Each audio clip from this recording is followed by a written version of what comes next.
Olá, pessoal do terceiro ano, mais uma aula aqui, né, pra gente trabalhar. Vamos ver aqui as aulas 15 e 16, como ler um poema, dando continuidade às aulas sobre texto figurativo, texto temático, e agora a gente vai ver como é que a gente vai interpretar um poema, ok? Então vamos lá. Bom, quais são as características dos textos, né? Então, todo poema é um texto, porque as pessoas têm mania de achar, porque é poema, não é texto, né? Mas é um texto e, como tal, possui marcas de identidade, de qualquer tipo de texto. Então, o poema, como qualquer tipo de texto, ele possui suas características. Então, vamos ver aqui. A primeira, enunciados articulados entre si por coesão. Quando coloca aqui por coesão, as pessoas acham que tem que ter elementos concretos lá que exigem a coesão, né? Não é isso, é dizer que o texto está interligado, tá certo? Pode ter elementos da coesão ou podem não estar presentes, mas eles estão interligados, tá? Os enunciados estão articulados assim. B. Os enunciados coerentemente articulados, é o que eu disse anteriormente. Pode aparecer elementos de coesão ou não, mas eles têm que estar com sentido unido, tá? Então, todas as partes vão ter a união, que é essa parte da coesão, e vão estar com sentido articulado, ok? C. Sentidos que não se manifestam por meio de partes isoladas, mas sim pela relação solidária entre elas. Qual é o maior defeito do alunado hoje? Eles pegam trechos separados, isolados, para fazer uma interpretação. Aí, o erro muito grande, porque todo texto possui essa relação solidária, né? Então, todo texto está com suas partes interligadas entre si. Então, se você pega um trecho isolado para fazer a interpretação, para ser mais rápido numa questão, por exemplo, você incorre no erro, né, de errar aquela questão, ok? D. Sentido de qualquer texto se justifica por um percurso de sentido estabelecido por elas. O que é esse percurso de sentido?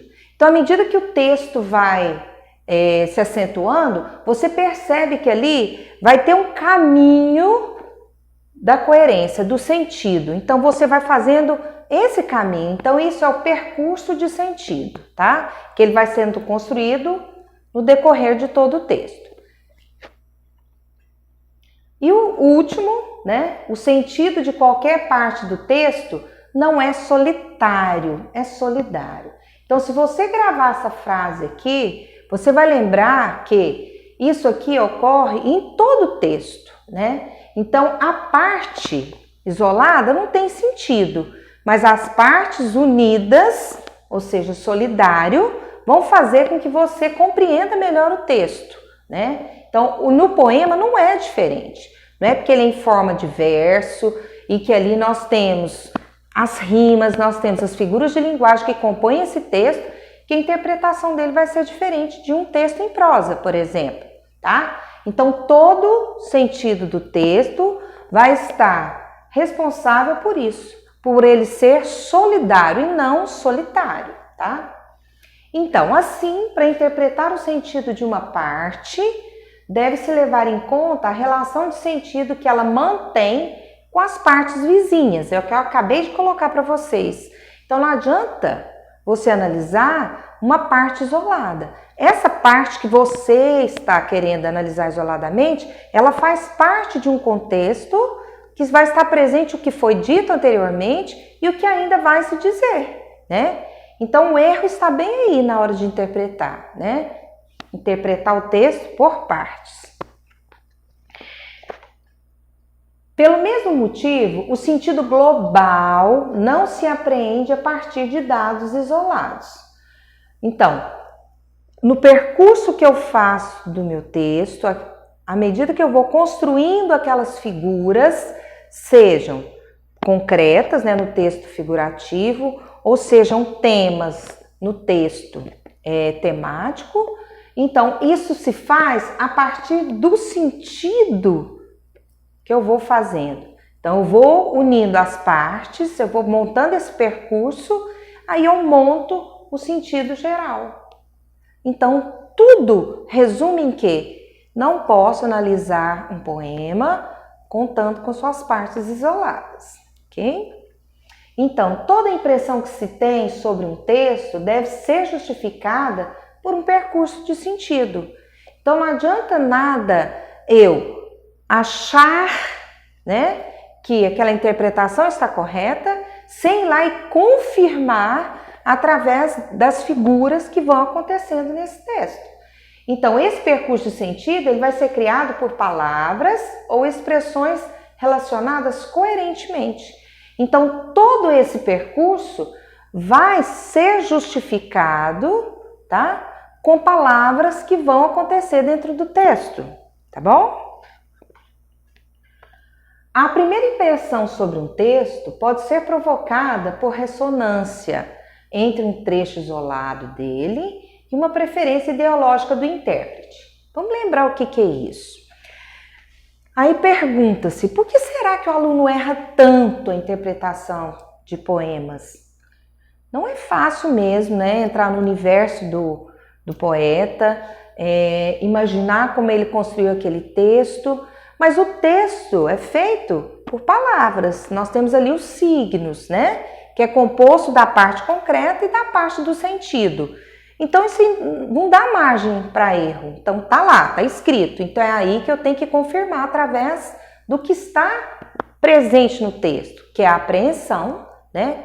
A parte que está presente no texto e a compreensão, que são duas vertentes para compreender um texto, tá? Então, a apreensão é tudo aquilo que o texto te oferece, tá lá, nas entrelinhas. A compreensão é a relação que eu faço do que está escrito no texto com o que eu posso unir com a bagagem cultural, o que eu posso entrar no universo do poeta. Dizer que essa interpretação é provocada por ressonância, o que seria essa ressonância? É quando o aluno ele imprime impressões próprias dele mesmo. É o tal de, eu acho que é assim. São os achismos. Então, o erro por ressonância é isso aí. É eu imprimir impressões pessoais, tá? Entre um trecho isolado dele e uma preferência ideológica do intérprete. Então, essa ressonância vai interferir na compreensão do texto. Então, para controlar essa tendência, deve-se levar em conta que, olha aqui a importância, um significado, ele vai ser objetivado sob a forma de signos perceptíveis pelos sentidos. É o que eu acabei de falar. Então, como é que eu percebo um texto? É pelo que ele te oferece, através dos signos. Quais são os signos? As palavras, né? Que tem duas vertentes. Tem o significado e o significante. O significado é a parte da interpretação daquela palavra e o significante é a parte concreta, real. Então, primeiro, eu objetivo sobre isso, né? Essa forma dos signos que são oferecidos pelos sentidos. Então, é a parte da apreensão. E não por influxos psíquicos. Não é aquilo que eu acho que vai ser interpretado. É pelo que o texto está te oferecendo. Então, ler um poema, né, você vai observar as partes, observar o que ele te oferece, os signos e tudo aquilo eu percebo. Por quê? Pelos órgãos dos sentidos, né? É isso que vai me fazer levar a esse percurso figurativo, ok? O Enem e os vestibulares costumam propor 4 tipos de questões acerca da leitura de poemas. Então, o Enem, né, não diferentemente dos outros vestibulares, também trabalha com poemas. Agora o aluno fica perguntando de que forma, né, ele vai cobrar esse poema, como ele cobra essas questões, como é que eu devo resolver essas questões. Então, aqui vão ser enumeradas algumas proposições para a gente entender, tá? Então, como é que ele faz para cobrar essa leitura de poemas? Primeiro, decifração do sentido de uma parte. Então, ele pode ir lá no poema, pega uma parte e pede para que você diga qual é o sentido daquela parte. Então, aqui é de uma parte só, tá? B, ele pede a localização de trecho figurativo para um tema do poema. Então, o que é isso aí? Ele vai lá, pega um trecho cheio de figuras concretas, né? E pede para você retirar ali a parte abstrata, que é justamente o tema do poema. Então, isso também é cobrado nas questões do Enem, tá? C, análise de recursos de linguagem empregados e sua relação com o sentido. Então, ele pede para você, para ver se você sabe, dentro daquele poema, quais foram os recursos que ele usou para expressar o sentido. Então, entra aqui, por exemplo, ele pede uma identificação de uma figura de linguagem, né? Ele pede de que maneira aquelas rimas foram construídas. Então, isso aí é para você fazer essa análise, tá? Dos recursos que o poeta usou para manter a relação de sentido, ok? Letra D, a identificação de tema ou temas, central ou centrais, ou de parte do poema. Então, é aqui também, né? Como foi aqui no início, ó, quando ele pede assim, a decifração do sentido de uma parte, também ele pode pedir a identificação desses temas, né? Pode ser um ou mais de uma parte do poema. Então, às vezes, um poema só, ele pode nos levar a identificar vários temas, tá? Ou pode ser um tema só. Então, ele vai pedir para você, aluno, né, identificar quais são esses temas, tá bom? Bom, essa é a parte sobre os poemas, ler poemas, como é que a gente deve fazer.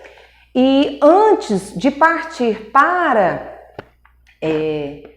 o final, o que você tem que fazer? Antes de partir para os exercícios, o que se faz?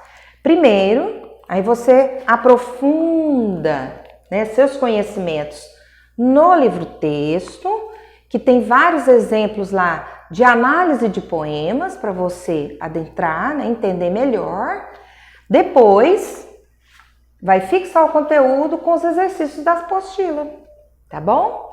Então, com base nesses dois materiais e ainda o uso do dicionário para te orientar, né? Porque toda vez que vai se ler o poema, a primeira leitura, o que pode atravancar essa ideia é o fato de ter palavras desconhecidas, né? Aí já é um outro assunto, mas sempre tem em mão esse material, ok? Até a próxima aula.